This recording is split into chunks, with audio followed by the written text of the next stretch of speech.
It's Dothan High School Wolves football on your home for great country legends. 96.9 The Legend. And now it's the Jed Kennedy Coaches Show. Hello, everyone. Welcome into the Jed Kennedy Coaches Show. I am Philip Jordan, the in-studio host and producer of Dothan Wolves football, right here on 96.9 The Legend. Each week, Coach Kennedy reviews the Wolves' previous game and previews the upcoming opponent. Tonight, Coach Kennedy looks back on Dothan's tough loss to Auburn High last week and previews tomorrow night's season finale against Godby out of Florida. We'll take a quick break, but when we come back, Coach Kennedy joins Jerry Coleman and Ken Lambert right here on 96.9 The Legend. Thank you for joining us for the Jed Kennedy Coaches Show here on Thursday nights at 8 o'clock at 96.9 The Legend. Coach, last Friday night, kind of a heartbreaker, but Auburn Tigers came in, kind of a must-win for the Wolves to kind of make the playoffs. Need a little help, but first half was great, and I think A.J. Alexander had a great night. Your thoughts? Yeah, obviously kids fought their tails off and laid their guts on the line, and really for 3 quarters played really, really good football. And we're up 3 at half. We were up 9 in the third quarter. We were up 26-24 with 8 or 9 minutes to go in the game. Just, when you play a team like that, you just don't leave yourself a lot of room for error. And they just made a few extra plays down the stretch. I think one of our coaches had looked, it had been since like 2002 since a Dothan team had beat Auburn. So certainly a lot of tradition up there. And I've got a lot of respect for Coach Etheridge. And I think we made it a dogfight that they weren't expecting, and it was a heck of a football game. And again, just proud of our kids. The unfortunate thing was, even if we were fortunate to pull that win off, we wouldn't have been able to make the playoffs anyways because Opelika upset Carver. So, but just one of those things. Again, it's said all year, it's a brutal region, and we played really good football most of the year. Just didn't need to win one more game to be a playoff team, and weren't able to get that done.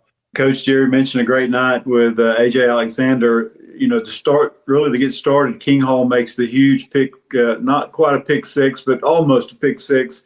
And you could feel the momentum shift immediately. And I said then, when we scored, I thought, the great thing out of that is it looks like we're going to be able to run the ball. I think A.J. had two runs there, maybe 5 yards, 8 yards to get the touchdown. And you were able to run the ball first half, and maybe I think A.J. had a big run right in it's just starting the third quarter. But they seemed to make some adjustment, some either stunning to one side or the other, that really hampered our running game in the second half. Did they do something different, or they just outplayed us there? Well, I think number one, there wasn't a lot of possessions, and we scored the first possession of the second half to make it a 9-point game.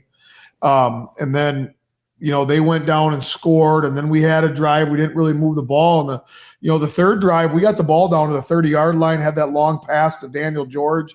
I just think it's kind of it's the reality of what it is, right? Sam Broadway didn't play. He's our quarterback. Jaden Ruffin's our backup quarterback. He had a broken collarbone early in the year. He's back playing corner. Obviously, putting him in at quarterback, we didn't think was the best for him. So, when you're playing without a quarterback, I think at times it seems like there's 20 guys within 5 yards of the ball. And, it just, I don't know, it's frustrating, obviously. But we've played Auburn 2 years in a row without a quarterback. And against a team like that, we were able to, run the ball and have some opportunity to hit some shots. And Daniel George had 2 long catches against them, but, obviously just needed one more. We got the ball down, to their 30-yard line. Again, it just against teams like that, it's just really hard to get the big explosive play, and they really make you work for it. And when you do things, if you get behind the chains ever, it just makes it really, really tough. Yeah. Coach, standing on that side of the ball, the defense looked good when, kind of one of our keys to the game was putting pressure on Casey Mason, their quarterback, ended up kind of putting him down, and then you brought in a sophomore named Pate, I think. Kind of little small kid, but kind of kept off the field. But did any look at Pate of different than what you looked at with Mason? Yeah, I mean the Mason kid, obviously, he's their plan was to come in and throw the ball all over the place. They did that. our defensive plan was to keep the ball in front of us. We really did. We forced them to punt on the first drive of the game. Got a couple first downs, punted, and, they hit a long pass on us. We had the ball. I mean, it hits off the kid's face. You're just talking about getting a break, right? It hits off the kid's face mask, goes up in the air. Our kid goes up to intercept the ball. They have a guy running down the middle of the field who just stumbles across the ball. And, that's what good teams do. They find a way to make those plays. And, the kid didn't play in the second half. They brought the backup quarterback in. And, they literally went from throwing the ball 4 out of every 5 plays to running the ball, and probably didn't do a good enough job adjusting to that. And the problem was then you load up on the run, and he didn't throw the ball a ton, but, man, he hit timely passes right where he needed it to be. And, like I said, sometimes you just got to tip your hat off to people. Like I said, they just made a few more plays than we did at the end of that ball game. Yeah, I was thinking along those same lines. And we looked, of course, they had him on the roster, but maybe, 145 pounds. Yeah, I think he was probably a little bigger than that. But I was surprised, you talk about running the ball, of how many times he actually kept it there in the middle of the line. But it seemed like the passes he hit, they love to work the middle of the field. They just snuck those guys kind of right in behind our linebackers and ran everybody else down the field. And that seemed to be – we played so well, I think, chasing down. They tried to throw that, lateral to the line of scrimmage, that bubble screen. And we did such a great job wide, but they really seemed to find an open spot down the middle of the field for us. Yeah, they really hit 2 big ones that were really backbreakers on us. They like I said, it was almost 2 separate game plans, right? We went against a guy that, we didn't think was going to run the ball and just threw it all over the place, and then went to running the ball every play. And, they had long drives in the second half. They just kind of chewed it away. And, like I said, it was, you can obviously look at the coulda, shouldas, wouldas, and I'm just proud that, gosh, our kids fought and they played so hard. And, like I said, if, I just tell our kids, win the first quarter. We did that. Give ourselves a chance at halftime. We did that. Give ourselves a chance after the third quarter. We did that. We were leading the football game with 8 or 9 minutes to go. We were, even when they went down and scored to take the lead by 6, we had a chance to have the ball back to go down and take the lead with, 3 or 4 minutes to go. And I think if anybody would have said that was in the cards and we'd have a chance to win that game with a couple of minutes to go in the game, I think we'd all take it. And, again, it's just when you play teams like that, you don't get a lot of shots. We had 400 yards of offense. They were paying that number 3, the linebacker they had. He's as good as we saw all year. They had the Carnell Jackson D tackle. At one point, he was an Arkansas SEC commit. Man, was he good inside. And, they just play such sound football, especially defensively, that they don't get themselves out of position very often. Well, Coach, talking about position, seems like on special teams, especially on kickoffs, you kind of kept Auburn at bay of just kind of deciding what Braddock Jenkins was going to do kicking-wise. Kick it short, they run it a little bit, then they fair catch it, then he keeps one deep, and you look up and Auburn's got the ball on their 5-yard line. Kind of go through what that looks like and what do you see in putting a play like that together. Well, number one, we look at who we don't want to kick it to, right? I was taught a long time in this game, if they've got a great player and they've got him back in the middle of the field to return a kick, the worst thing you can do is kick it to them. So, we kind of try to, number one, kick away from people, and secondly, kick it to spots that they're not. And, I think Braddock the other night had one bad kick. Every other kick was a high sky kick to the 25, 30-yard line. They fair caught it. And then if you notice, they moved everybody up because they were playing the sky kick. And that's when Braddock got the deep kick. We pinned him deep and kind of helped change the field position. So I thought really for everybody was other than, a couple missed extra points, was a good night on special teams for us. Christian McKay's a great snapper for us, and Justin Fetzko holding, and Braddock kicking, and Johnny Castillo's kick throughout the year, and Braddock punting. So I think the special teams has certainly been a unit that has gotten better as the years went along. The other thing, Coach, we called, talk about a team effort. We called just about everybody's name. I know Lamine and Aaron Scott, and it was a physical inside game. It's a physical football game, some really big hits. And I know those, especially the first half when they still had their QB1 in, those three down linemen, really four down, that rotating in there, I could tell they were getting tired because it was kind of 3 on 5, basically, five blocking 3. And those guys just gave an unbelievable effort and played a well of a game in a physical football game. Yeah, they were, they're Javion Thomas, Zay Ibarra, Jordan Biggums, and Kenoris Ford are the 4 kids that play. And our plan was when the Myers kid was in at quarterback was drop 8, rush 3, and take away windows, keep the ball in front of us. I thought for the most part that we did that. We were able to get some pass rush on the quarterback. They hit some plays on us, and we knew that was going to happen. I mean, that's not an offense that – they scored 47 the week ago, a week before against Carver. I mean, they're good. So I thought, like I said, I think, I always try to compare how we're doing against the really good people in our region. And that's nothing to take away from Jag or Smith Station, but they're struggling. And I think you expect to play well defensively against them. But, I just was really glad that, our staff and kids, came out and had a really good week of practice. And I think ultimately got stops, and, we'll have our work cut out for us tomorrow trying the same thing. So, but just a team effort. And again, I know, we don't do moral victories. That's not what our program is built on. Again, to come out and the way they've been playing the last 3-4 weeks, just proud that we had a chance at the end of the game to win it, even though this time we weren't able to make enough plays to do that. Well, Coach, speaking about tomorrow night, we're going to take a quick break. When we come back, we'll ask Coach Kennedy about tomorrow night's game when the Cougars of Godby High School out in Tallahassee comes into Rip Pugh Stadium for a final home game, season game for your Dothan High Wolves. You're listening to the Jed Kennedy Coaches Show here on 96.9 The Legend. Welcome back to the Jed Kennedy Coaches Show here on 96.9 The Legend. Coach, tomorrow night, Coach Jonathan Halston brings in a 4-5 Godby Cougar team, I think that you're familiar with in the past couple of years into Rip Pugh Stadium. Kind of a team that, just from a roster standpoint, looks like they play a lot of kids on both sides of the ball. Yeah, it's a really unique situation. Everybody knows that Florida is the Wild West. Kids transferring and coming and going, and they had a bunch of kids that actually left, and a bunch of them went, to a school, ended up getting in trouble. And I was talking to their coach at the end of the week. They've actually had 6 transfers come back and play for them during the season. And one of them is their quarterback. He was there, he left, he came back, they beat Tallahassee Lincoln last week, who's probably the best team in Tallahassee. They've got a receiver that's a junior who's one of the top, if the not top, junior wide receiver in the state of Florida.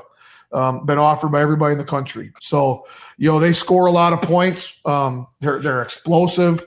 They're fast. They've got a really good running back. Number 23, what you would call their second receiver. Really, really good. So they're kind of, their win-loss record's a little bit misleading. Like I said, I think the team that we played against, or we saw them play against Lincoln Friday night's the team that we're going to see on Friday. Tons of team speed, really good on offense, and certainly we're going to have to score some points when we have the ball and take care of the clock, keep that great offense off the field. Yeah, I had read an article about them, Coach, that said that they had beat Lincoln, and it said they beat the number 1 team in the area. I think maybe the local newspaper said the number 1 team, Lincoln, for the Tallahassee area. I look at their record, and their record was 5-4, and it made me think, the Tallahassee area is like our region. They played a lot of tough games, so that's why their record's the way it was. But I guess the common opponent that you have is Childs. I think they played Childs that we started the year with. Is that correct? That is correct. And I think that's a region game for them down there. Their coach said they are a playoff team. He was baffled that we're not. It's just, people don't understand sometimes the region that we're in, the people we play. So that's, we like playing different people, right? We play them this year. We probably won't be on the schedule moving forward. Next year, the schedule will flip. Their head coach is a great guy. I've had a great time getting to know him. And, sometimes we get sick of playing the same people. So a chance to, for a second year, have this little 2-year matchup with Godby and, see if we can have our seniors finish out on a high note. Coach, speaking of quarterbacks, I think the last 2 games they kind of swapped out quarterbacks. I haven't seen much film on the difference between the two, but Any ideas what both quarterbacks for Godby look like? Well, there was no swapping out last game. The kid who moved back in played every snap. He's really a dual threat kid, big arm, big kid, 6'4", 215. Looks like Cam Newton out there scrambling, running, throwing it. The other kid who really started the first majority of the games, or all of them, up until then the last 2 weeks ago, they kind of rotated in and out. He's more of a true pocket passer, big kid, strong arm. He's more, looking to throw it where this other kid's kind of, runs it, throws it. He's really, really good. Yeah, this article listed him, I think is correct, as Lazarus Chambers, and he accounted for 4 touchdowns in that game against Lincoln. So it didn't say how many passing, how many running, but I assumed it was a good mix. Yeah. Yeah, Coach, I think tomorrow is senior recognition or senior night. Any thoughts about this outgoing class for the Dothan Wolves? Yeah, it's that we have 21 seniors. I think the reality is when you're involved in anything demanding and to be a part of our football program is tough. It's hard. It's a lot of time. It's Sundays during the season. It's 4 days a week in the summer. It's year-round weight training. It's very easy for kids to find something else to do. And I tell the kids, I'm always just so proud of them that we don't let kids just come out for the team. Those people that are being recognized have been through the grind of our program. And, you look at kids like, Sam Broadway, was an all-region quarterback as a sophomore and unfortunately, had to miss half his games his junior year, half his game his senior year. And look just the leadership he's brought. You look at, a guy like Aiden Jackson. I look at the development maturity of him over the last 3 years to now be in a position to go get a full scholarship at Troy, and could really talk about a lot of kids like that. AJ Alexander, what that kid has done running the ball. And it's one thing when you throw the ball and you can run the ball and everybody in the stadium knows he's getting the football. And, he led 7A in rushing last year. He's leading 7A again this year. I think there's no way he doesn't do it. I think the 2 teams behind him, I think they've already played 10 games. He's going to have well over 4,000 career yards. And I was telling someone what's crazy is in 7A football, that Dothan rushing career record may not get broken. Just think about it. He went 1,100 yards as a freshman, 1,500 yards as a junior, and he's already got 1,500 as a senior. He's got a game left. So he gets another, he's going to have 4,500 yards. So you're talking about over the course of somebody to get that, they're going to have 3 years of 1,300 or 1,400 yards in 7A football is just so hard. And I think anybody who's got to know that kid knows how great of a kid he is. And, he's just so genuine. And, he breaks down our kids before we start stretching every day. And, on Wednesday, he called every senior out there to break it down with him. It just, being a Dothan football player meant something to him like it does a lot of people. And, when we lost that game last week, all I said, I'm going to enjoy the heck out of this week because they're great kids. Mm-hmm. And, listen, there's nobody who wants to win more than Jed Kennedy. Trust me. And when it comes to winning football games, we fell 1 win short of where we wanted to be as far as making a playoff team. And I will not deny that. I will not skirt around that. But I will not let that also overshadow the fact of the work that these kids have put into this program and what they have done to continue to build this legacy. And like I said, when I took this job, there wasn't a lot of games in late October that meant anything for the 2 programs. Mm-hmm. A lot of them were out of playoff contention. And the fact that last week we were playing a game to still make the playoffs shows how far this program has come. And we're going to continue to work hard to build it. And, like I said, we got a tough one tomorrow, but we've had a great week of practice. I had people ask me, Coach, are you worried about, they know that carrot of the playoffs isn't there.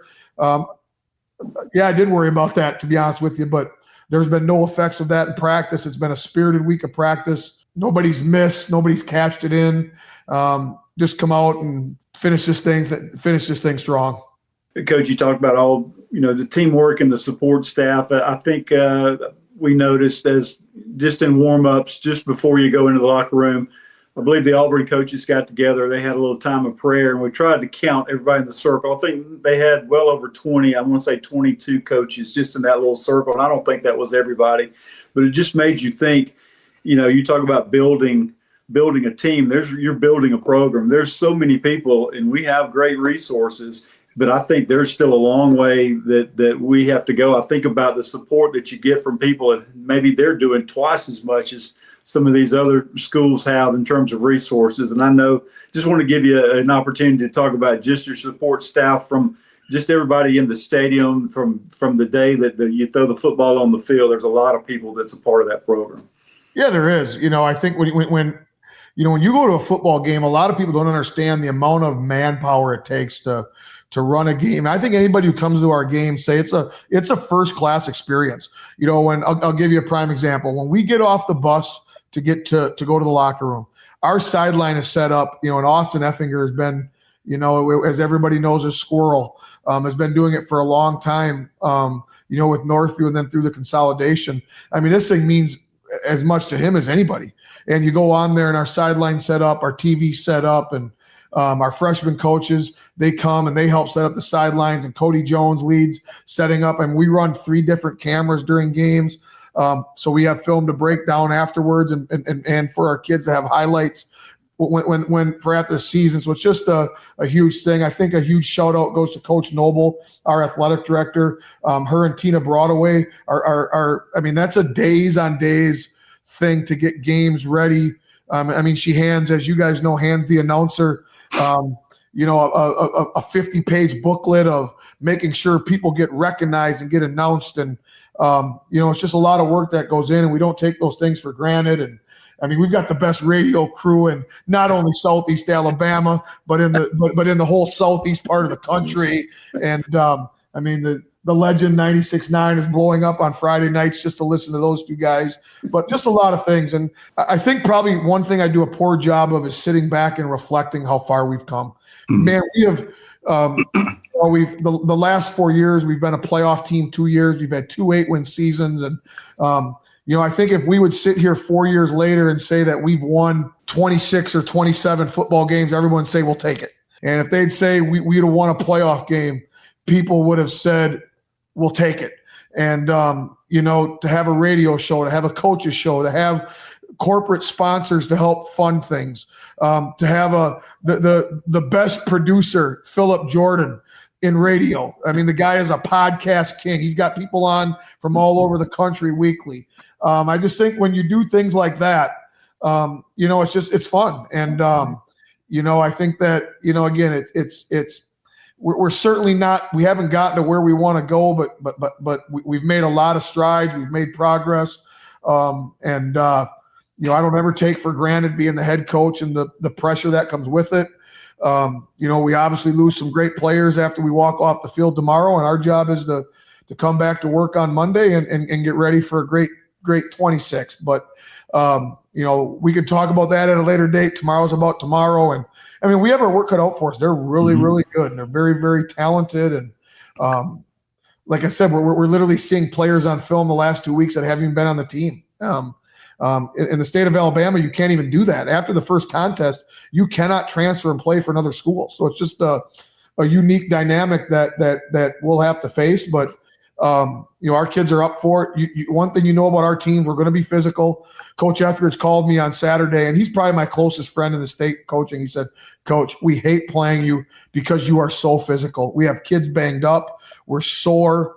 We're injured. He goes, that's why we actually like playing you this last stretch where we get 2 weeks to get ready for our next game. If we play in week 3 or week 4, we're banged up for 3 or 4 weeks after that. So, that's a compliment to our kids and the type of kids that we have here in Dothan. That's why we play the brand of football that we play. Like I said, we're going to keep plugging away at this thing and keep building and keep growing as coaches and keep growing as players. And like I said, we'll get through tomorrow night and hopefully get out there and finish this thing on top for the seniors. And then, as crazy as it sounds, Saturday morning, we'll turn the page to 2026.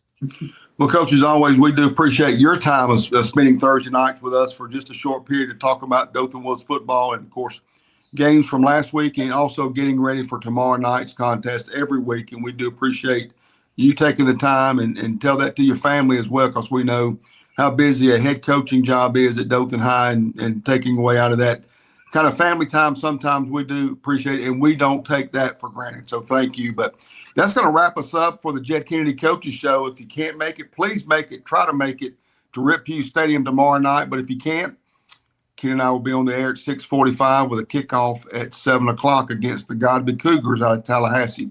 You've been listening to the Jed Kennedy Show here on 96.9 The Legend.